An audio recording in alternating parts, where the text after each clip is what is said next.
Hello friends, welcome to மக்கள் சேவை channel. இன்றைக்கி நம்ம ஒரு முக்கியமான இன்ஃபர்மேஷன் பற்றி தான் பார்க்க போகிறோம். அதாவது ஏடிஎம் கார்டை பயன்படுத்தி பணம் எடுக்கிறீங்க அப்படின்னா ரிசர்வ் பேங்க் ஆஃப் இந்தியா அதிரடியாக உங்களுக்கான கட்டணத்தை பார்த்தா உயர்த்தி அமைச்சிருக்காங்க. இப்போ இதை பற்றின மொத்த இன்ஃபர்மேஷன் தான் இந்த வீடியோ பார்க்க போகிறோம். இந்த வீடியோ ஸ்கிப் பண்ணாமல் ஃபுல்லாக பாருங்கள். அது மட்டும் அல்ல, இந்த வீடியோ நிறைய பேருக்கு ஷேர் பண்ணுங்க. ஓகே, அதாவது ஏடிஎம்களில் வங்கிகள் இடையான பரிவர்த்தனை கட்டணத்தை அதிகரித்து கொள்ள ரிசர்வ் வங்கி பார்த்தா அனுமதி கொடுத்துருக்காங்க. அதை குறித்து எல்லா நியூஸ்லையுமே அப்டேட் பண்ணியிருக்காங்க. ஏடிஎம்முக்கான அந்த சார்ஜை பார்த்தா உயர்த்தி அமைச்சிருக்கோம் அப்படின்ற மாதிரி ஒரு அப்டேட் கொடுத்துருக்காங்க. ஸோ பெரும்பாலான மக்கள் டிஜிட்டல் பரிவர்த்தனைக்கு மாறிவிட்டாலும் இன்னும் நிறைய பேர் பார்த்தா ஏடிஎம் மூலமாக பணம் எடுத்துகிட்டு வராங்க. அந்த வகையில் அந்த ஏடிஎம் மூலமாக பணம் எடுப்பதில் அதுக்கான சார்ஜை உயர்த்தி அமைச்சிருக்காங்க. அப்படி பணத்தை ரொக்கமாக பயன்படுத்துபவர்கள் பெரும்பாலும் வங்கிகளுக்கு செல்லாமல் அருகிலுள்ள ஏடிஎம் எந்திரங்களையே பயன்படுத்துகிறார்கள். ஏற்கனவே வாடிக்கையாளர்கள் ஏடிஎம் மூலம் பணம் எடுப்பதற்கு ரிசர்வ் வங்கி சில கட்டுப்பாடை பார்த்தா விதிச்சிருக்காங்க.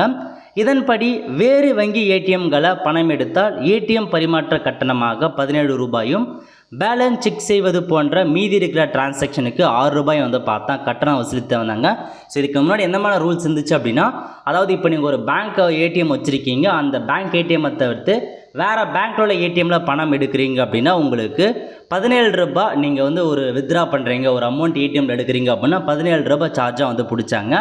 அதேமாரி பேலன்ஸ் செக் பண்ணுறது வேறு ஏதாச்சும் ஒரு டிரான்சாக்ஷன் பண்ணுறீங்க அப்படின்னா அதுக்கு 6 ரூபாய் பார்த்தா வசூல் பண்ணாங்க. தற்போது அந்த தொகையை உயர்த்த உள்ளதாக ரிசர்வ் வங்கி பார்த்தா வெளியிட்டிருக்காங்க. ஸோ எவ்வளோ உயர்த்திருக்காங்க அப்படின்னா, இதன்படி பணம் எடுப்பதற்கு 2 ரூபாய் உயர்த்தி 19 ரூபாயாகவும், பணமில்லாத ஏடிஎம் பரிவர்த்தனைகளுக்கு 1 ரூபாய் உயர்த்தி 7 ரூபாய் பார்த்தா வசூலிக்கப்பட உள்ளது அப்படின்னு சொல்லியிருக்காங்க. ஸோ 19 ரூபா உயர்த்திருக்காங்க. அதேமாரி நான் டிரான்சாக்ஷனுக்கு இருக்கு பாருங்கள், நான் மணி டிரான்சாக்ஷன் அதுக்கு 1 ரூபாய் உயர்த்தி மொத்தமாக 7 ரூபாயை வசூல் செய்கிறோம் அப்படின்ற மாதிரி சொல்லியிருக்காங்க. இந்த கட்டண உயர்வு மே 1ஆம் தேதி முதல் நடைமுறைக்கு வரும் அப்படின்ற மாதிரி பார்த்தா தெரிவிச்சிருக்காங்க. மே 1ஆம் தேதி முதல் இந்த புதிய கட்டண நடைமுறை பார்த்தா ஏடிஎம் நடைமுறைக்கு வரப்போகுது. அதே வேளையில் கணக்கு வைத்துள்ள வங்கியின் ஏடிஎம்ஐ பயன்படுத்தும் போது மற்ற வங்கி ஏடிஎம்ஐ பயன்படுத்தும் போது மெட்ரோ நகரங்களில் 5 முறையும், மெட்ரோ அல்லாத நகரங்களில் 3 முறை கட்டணமும் வசூலிக்கப்படாது அப்படின்னு சொல்லியிருக்காங்க. அதாவது நீங்கள் உங்கள் ஓன் ஏடிஎம் மற்ற ஏடிஎம் பயன்படுத்துகிறீங்க அப்படின்னா ஒரு 5 தடவை நீங்கள் ஃப்ரீயாக பயன்படுத்திக்கலாம். இது மெட்ரோ நகரங்களில்.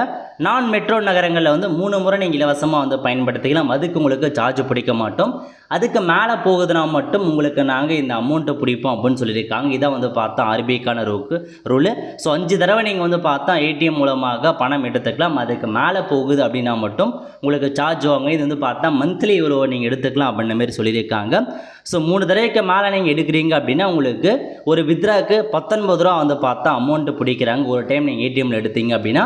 அதேமாரி ஏதாச்சும் பார்த்தா செக் பண்ணுறீங்க, பேலன்ஸ் செக் பண்ணுறீங்க அப்படின்னா ஒரு டிரான்சாக்ஷனுக்கு 7 ரூபாய் உங்களுக்கு பிடிக்கப்படும். இதான் ஒரு புதிய கட்டணமாக ரிசர்வ் வங்கி அறிவிச்சிருக்காங்க. ஸோ ஏடிஎம்மில் எடுக்கவங்க இந்த ரூல்ஸ் தான் தெரிஞ்சுக்கிட்டு அதுக்கேற்ற மாதிரி முன்கூட்டி அமௌண்ட் எடுக்க பாருங்கள். ஒரு மாதத்துக்கு 3 தடவை நீங்கள் எடுத்துக்கலாம். அதுக்கு மேலே போனால் மட்டும்தான் சார்ஜ் பிடிக்கிறாங்க. ஸோ அதுக்கேற்ற மாதிரி பிளான் பண்ணி உங்களுக்கான அமௌண்ட் எடுக்க பாருங்கள். இந்த நடைமுறையை மே 1ஆம் தேதி முதல் இந்த புதிய கட்டண நடைமுறை பார்த்தா நடைமுறைக்கு வருது அப்படின்னு சொல்லியிருக்காங்க.